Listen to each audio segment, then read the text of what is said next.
Okay, well, thank you all very much for joining us today here for a discussion about how the coronavirus crisis is playing out across the Asia-Pacific region. I think we'll start by getting everybody just to introduce themselves and to give a really quick overview of the situation in your country. So Bernadette, can we start with you? Yes, my name is Bernadette Carreon. I'm a freelance Palau-based journalist. I'm also the chair of the Pacific Freedom Forum. It's a Pacific watchdog. We look into media freedom issues in the Pacific. And I'm from Palau. It's a tiny nation, about 18,000 population. And it's the few nations in the world that has not reported any confirmed cases.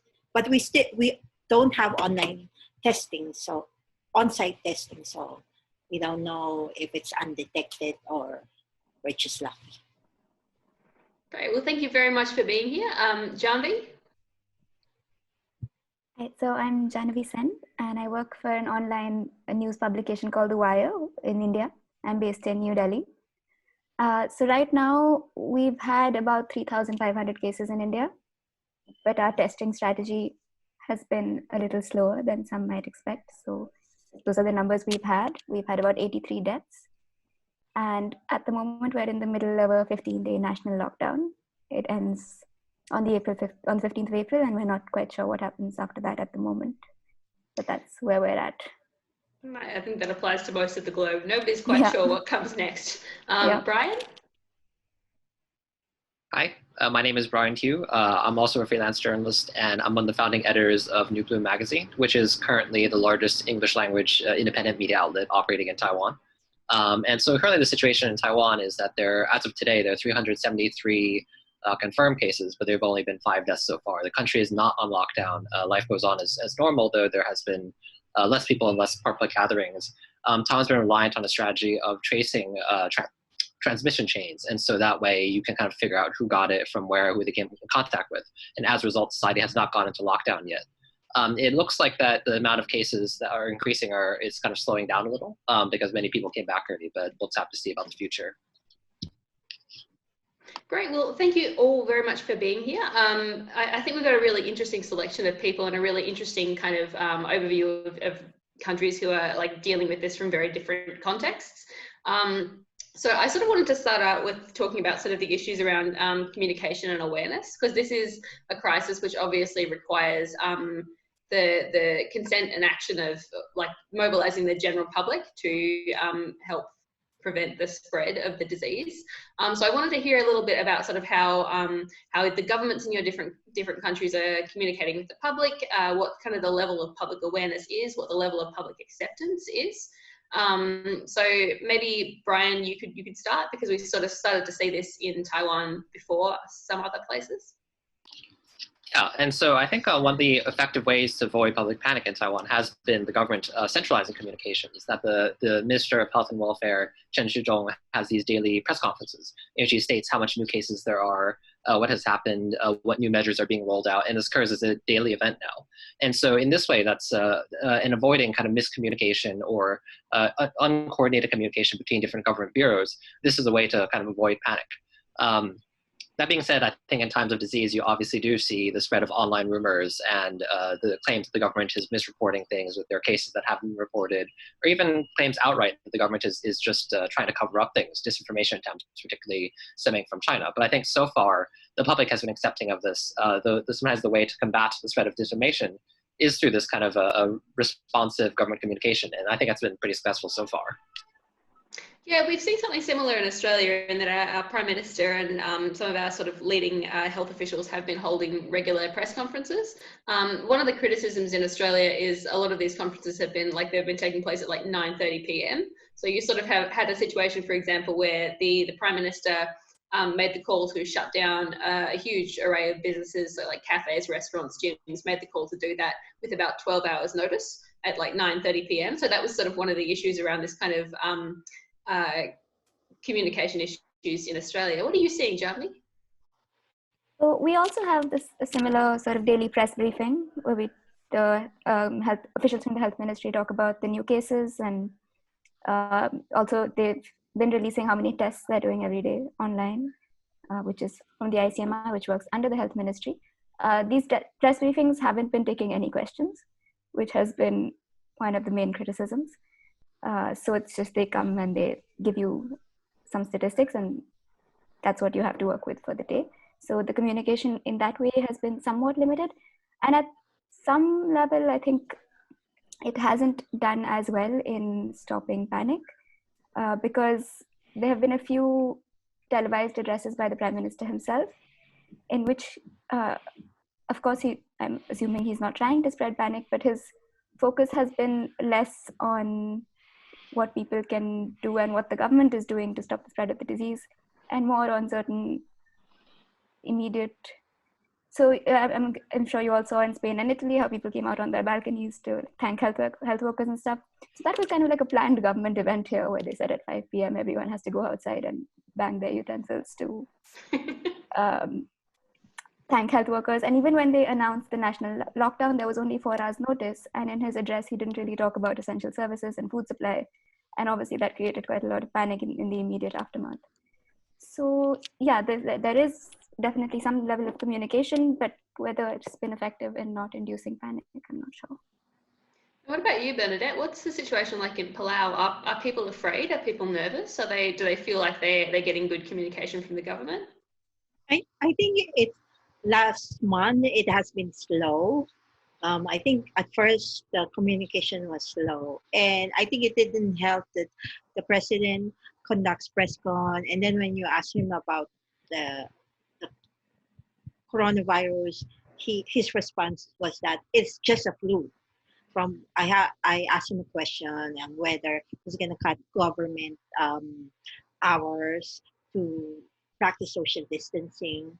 There has been a slow response, and it didn't help. And actually, there was a bit of a public outrage when he said that it's just a flu. So a lot of people can recover from this. And I think after that, it helped. The social media actually helped. So the people in Palau has expressed their anger. And I think after that, it has changed. The president closed the school, and then they issue a public health, and they call it an unavoidable health emergency. And they decided they will close the school. And then, especially when cases in Guam, Guam is Palau's closest neighbor. Every 6 times a week, there's a flight from Guam. Every 6 times a week. But when the Guam cases peak, that's when the government took it seriously, or especially the president took it seriously. I think the Minister of Health here in Palau has always told them weeks ago in January, and says we have to take this seriously, because Palau is a tourism reliant country, so we rely on tourism. And I think the people are scared more about travelers coming to Palau, because we don't have testing. There's no on-site testing. So there was more angry at that. But then when they started closing the borders and no one can come in, no incoming travelers, until the April 30, schools have been closed. I think people are calmer, and every day there's a press con, and the president has changed his tune. He's more taking it seriously. He's encouraging social distancing, and created a task force to talk about what help they can provide to the businesses, because as a tourism reliant country, if you don't have tourists, you don't have businesses. I think about 20% of Palau's revenues comes from tourism. So I think it's much calmer. And I think that issue that you mentioned in terms of just getting the political leadership to take the issue seriously has been one of the really significant failures in some parts of the world. Particularly the United States. I think the response of the President of the United States has not been great. Taiwan was one of the countries that did take it seriously from the start. What difference do you think that made, Brian? Yeah, I think that made a very big difference because that managed to basically, Taiwan always sees a large amount of travel between Taiwan and China because there are many Taiwanese businessmen that work in China and they will return home and so forth. But kind of this awareness of that this would become an issue prevented things from ballooning out of control. Things could have spread, and because growth of the coronavirus is exponential, this could have been disastrous. And I think also ordering quarantines was also another effective way to prevent the spread of the coronavirus. That being said, I think that now actually in Taiwan, we are seeing similar to other parts of the world calls for relaxation of these measures because of the effect on the economy. That's particularly coming from the kind of pro-China party, the KMT, which is in favor of unification between Taiwan and China. And so similar to the situation in Hong Kong, because of that, because of kind of ideological views, they are also calling for the kind of loosening of these current measures. But I think that's probably not likely to gain a lot of public traction at present, so we'll have to see. Yeah, look, I sort of suspect that we are headed in that direction in Australia as well, and that in the coming weeks, like at the moment, people are sort of, I think, a little bit in shock. This has happened so fast, and everyone's willing to accept, you know, some really extreme measures. But I sort of suspect over the coming months, as the economic impacts start to really be felt here, and we've already seen enormous job losses, and it's only going to get worse. As that happens, there will be more and more pressure on different governments to start relaxing these measures. What do you think, Jahnavi? Do you think that'll happen in India, or is it already happening? Absolutely. And I think one of the main criticisms of the lockdown has been that it didn't take into account the very large percentage of the Indian population that survives on daily wages. And when the lockdown was announced, they announced no measures that would help workers like that survive for 21 days without work. And at this point, we're not even talking job loss, right? Like there just is no work happening in most of the economy. And I think you mentioned that when they announced the lockdown, that sort of left large groups of migrant workers having to walk home, presumably in large groups. I mean, that obviously was not part of the plan at all, but that's what happened because the speech announcing the lockdown was so limited, and it basically just said stay at home. And then for all these migrant workers who have mostly come from rural India to urban areas, they live in rented accommodation with maybe 10 or 12 to a room. They definitely don't have enough savings to survive 21 days in wherever they are. So yes, large groups of migrants decided that the only thing they had left to do was walk home because all public transport had been closed. State borders had also been closed, but they decided to take that chance anyway. And what we saw, yes, I mean, social distancing in India has definitely been very class-based, and the government has allowed that to happen. And we saw all these people trying to walk home, and then obviously they were stopped at the borders, and then some states arranged for buses, but these buses were completely overcrowded. They're supposed to seat 30, there were maybe 200.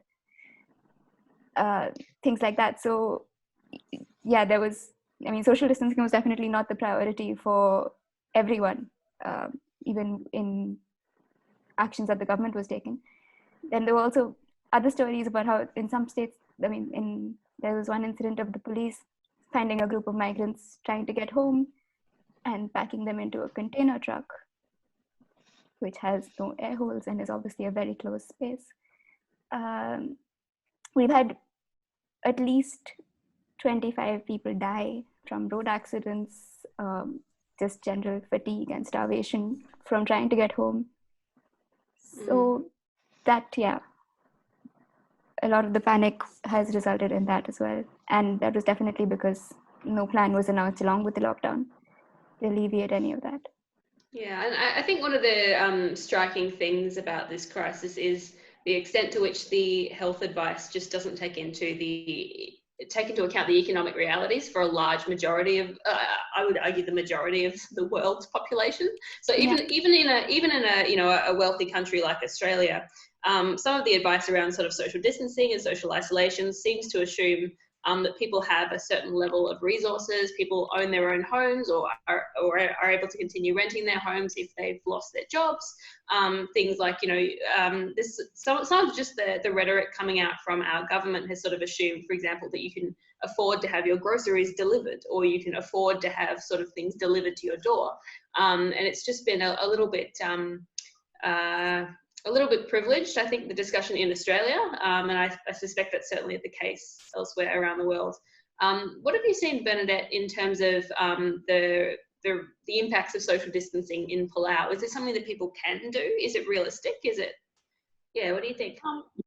We are not on a lockdown. Palau is not on a lockdown, but people has been practicing social distancing. A lot of restaurants has to cut hours. I don't know. I think partly because there's no tourists, there's no local economy, so they have to cut hours. They just to take home deliveries. Some do social distancing, but there's still a lot of people. Like I just saw online that there was a church service yesterday. It's Palm Sunday, so there was like a lot of people in church. But I think the reason was that, oh, we don't have a confirmed case. I think there should be a lot more awareness from the government that, look, yes, we don't have confirmed cases, but we should still practice social distancing. We should discourage mass gathering. We should not be going out, partying. But there's no lockdown, so all they can do is discourage mass gathering. And some people have actually lowered their guard down. As long as the borders are closed, I think people are going to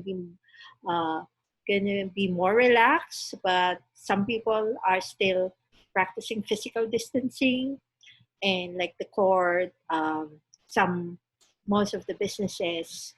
But that's basically because there's no economy for them right now. No tourists, so no operation. And I think the issue of confirmed cases is really kind of key to this whole crisis, in that there are a lot of countries around the world which are saying that they have no cases of coronavirus because they've been doing little or no testing. And so, for example, I think Syria is still claiming to have no cases of coronavirus. Turkmenistan has banned the word coronavirus. We'll see how that goes. So yeah.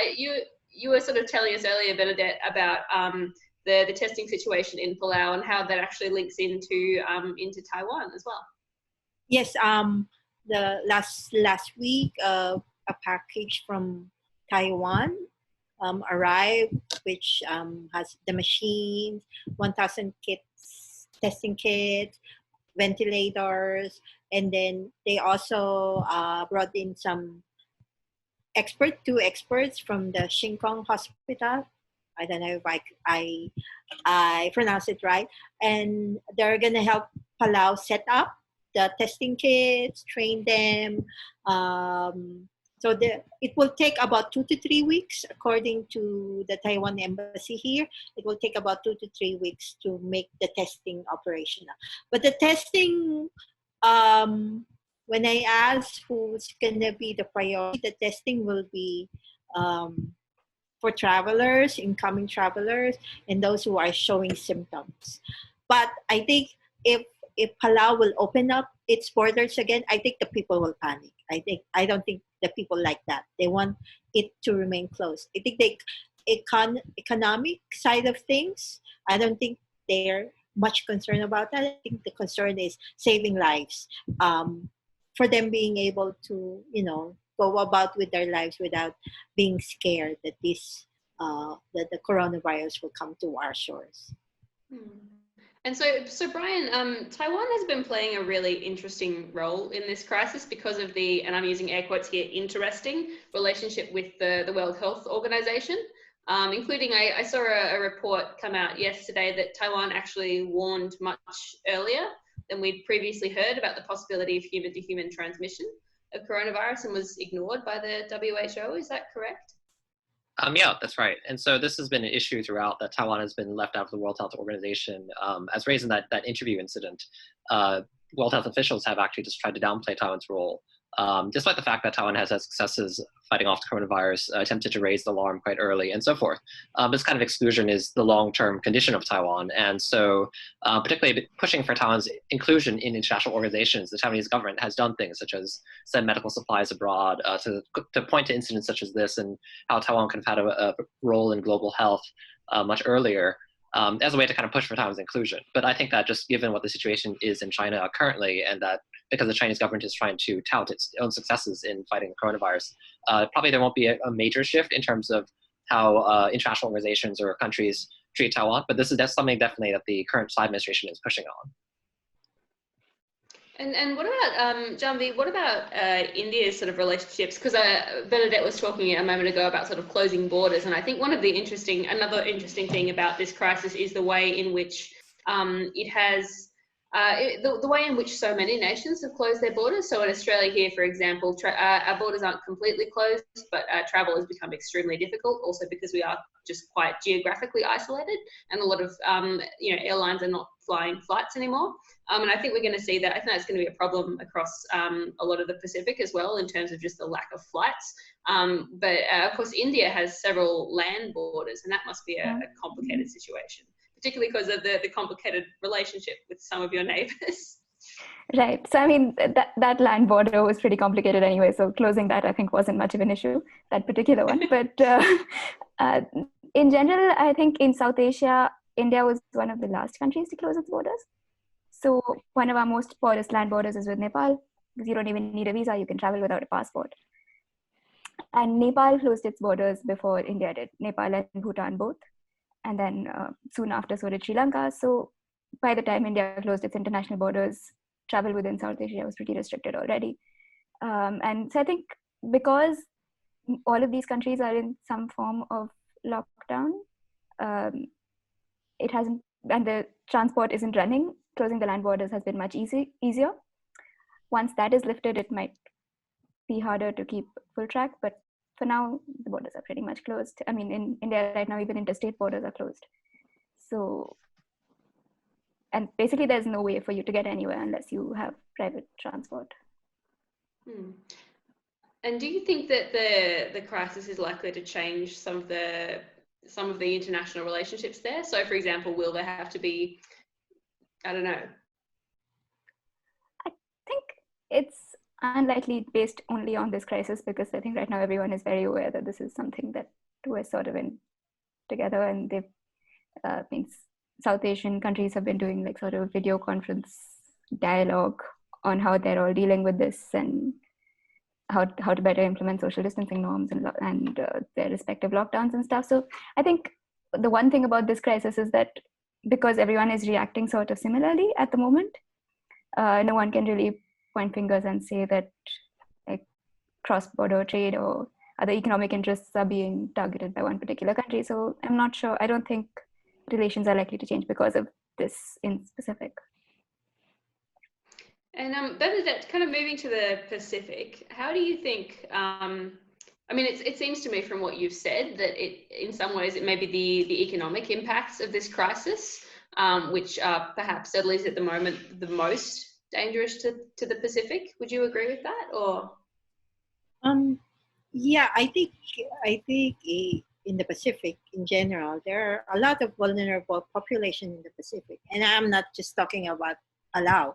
I think Palau with a low dense population, I think Palau can at least not only recover, but to at least feel comfortable of not going to work for a while. And I think the Palau government has fiscal space, meaning they have reserves, and that they were talking about help from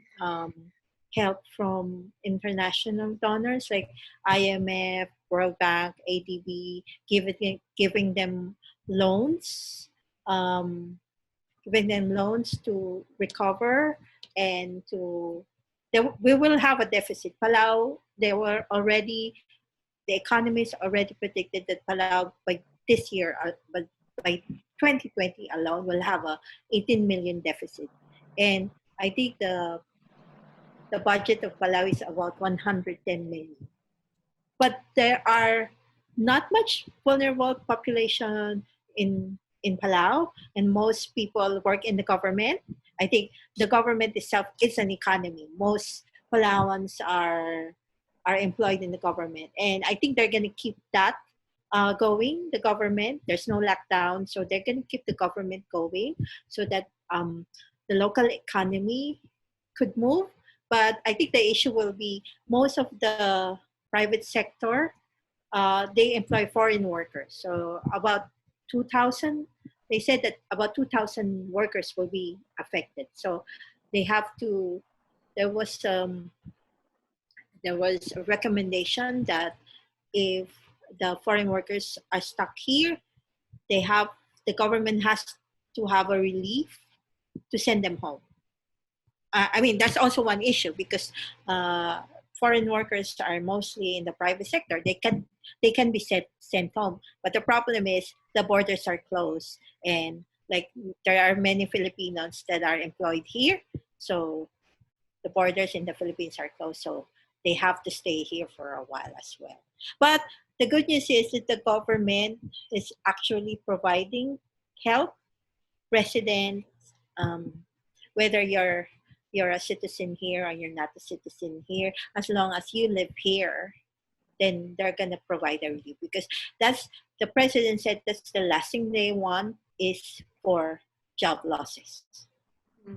Yeah, and that sort of issue of people being stuck on the wrong side of borders has certainly been an issue for Australia as well. We've got a lot of Australians who are stuck in various countries around the world who just can't get back, and we've got a lot of travellers, backpackers here who can't get home because of the border closures. I think we're bumping up against the time limits, so I might just go around if anybody has like a particular thought that they want to leave on, or like something that you want people to know about the situation in your country.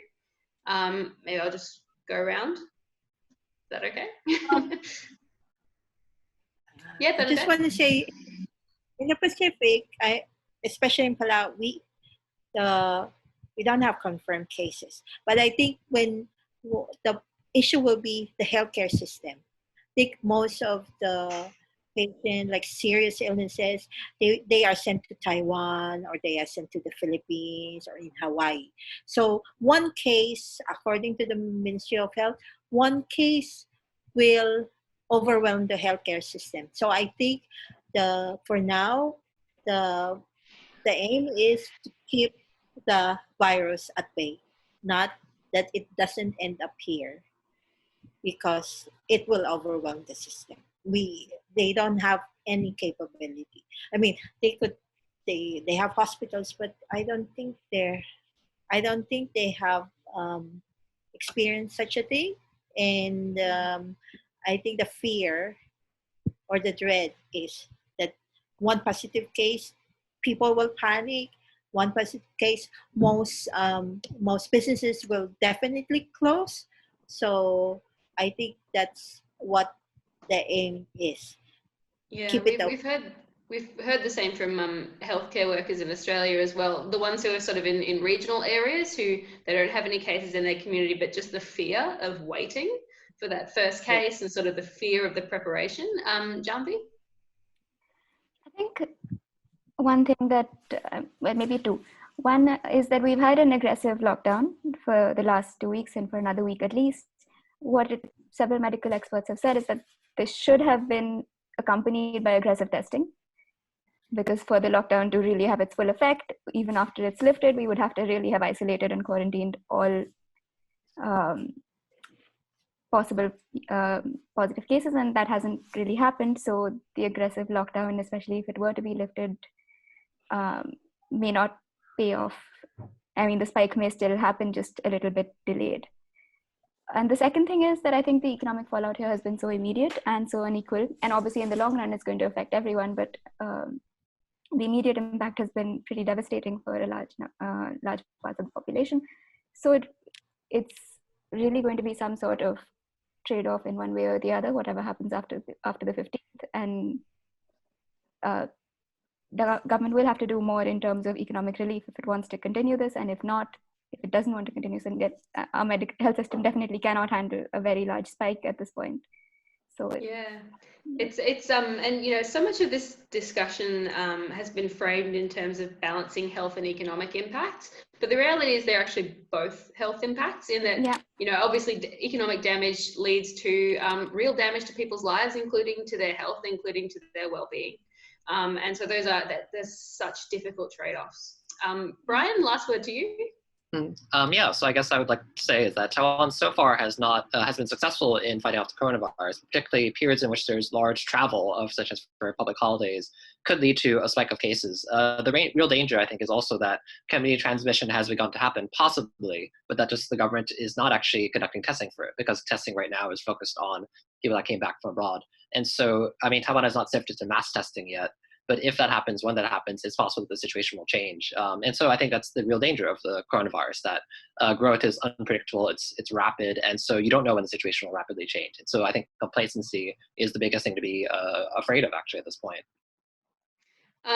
Just as a final question, I wanted to go around and ask how, as journalists, you're all doing your work now that we're all stuck in our homes and unable to go out and do the kind of on-the-ground reporting that we might do in other situations. So Brian, maybe we'll start with you. Yeah, so for me, I haven't been affected too much because Taiwan's not on lockdown, and so far the cases are low. But a lot, I mean, at the same time, sometimes just doing more things through video conferencing, phone calls, and that kind of thing. The fact I often report on mass gatherings such as protests and social movements, which is my focus as a journalist, but those aren't really happening now to such a large extent because of the coronavirus. And so that just sometimes there's actually nothing to report on. So yeah, so far it's been all right. Jahnavi? So here, the media is listed as part of the essential services that are allowed to continue work even during the lockdown. So technically, if we want to go out and report, we can. As an organization, we're trying to figure out how much of that is worth it in the risks. And so we have been going out every now and then and taking whatever precautions we can, trying to maintain some, I mean, especially with like stories on the migrant workers and things, those are kind of hard to do long distance. So we have been going out and so far so good, but we're also limiting as much as possible. Like Brian said, we're doing it via phone calls, video conferencing as much as possible. All interviews are mostly online. But and, Bernadette, Sorry. And Bernadette, I know you haven't been out of the house for a bit. So how are you doing it? No, I haven't been out of the house, but because it's a small place, and I think I've been here for a long time, so I know many people, so I can just, I mean, it's my husband and I were saying, good thing we're working mostly from home, so it doesn't really affect us too much. And I have more work now because I'm doing a lot of freelance for regional publications like and Radio Australia. So there's a lot of more work for me. I'm just trying to avoid going to the press con because I don't feel like they're doing social distancing, like we sit together most of the time. So I want to set an example and not, go there and sit close to my colleagues. But other than that, I think the only issue here is the local newspaper because there's print and there must be a delay in supplies. So most of them has cut down hours. Some of them has cut down pages. But other than that, I think we're okay. There's a lot of more work to do, but it's just kind of have to balance it between work and school because I'm a mother, so my daughter is also at home at the same time. So I think there's sort of a balance as well. It's a very strange time. There's so much going on, and yet we're also all at home in our pajamas a lot. It's a very strange time. May I say, I know in the media, news is life. But sometimes I also feel like I want to scale down and not look at so much about what I see in the social media because, it's not we're not like robots. We also feel anxiety. We also have to look out for our health. So sometimes I want to also, not look at the social media, not look at the reports, but how can I use his life? So I was. Yeah. Can I just make one last point? Sorry, go Jumpy. Yeah, can I make one last point about the media in India? So I think happens in a lot of panic situations where the government maybe has more powers than it would in other situations. But one of the things that happened was, so there were two litigations filed in the Supreme Court about the migrant workers, asking the court to intervene and telling the government to do more. And the government sort of used that as an opportunity to try and get a gag on reporting on coronavirus in India. And it didn't work. But what they said was that the panic was induced by media reports which said that the lockdown would extend for months. Now, there is no proof that there were any such reports.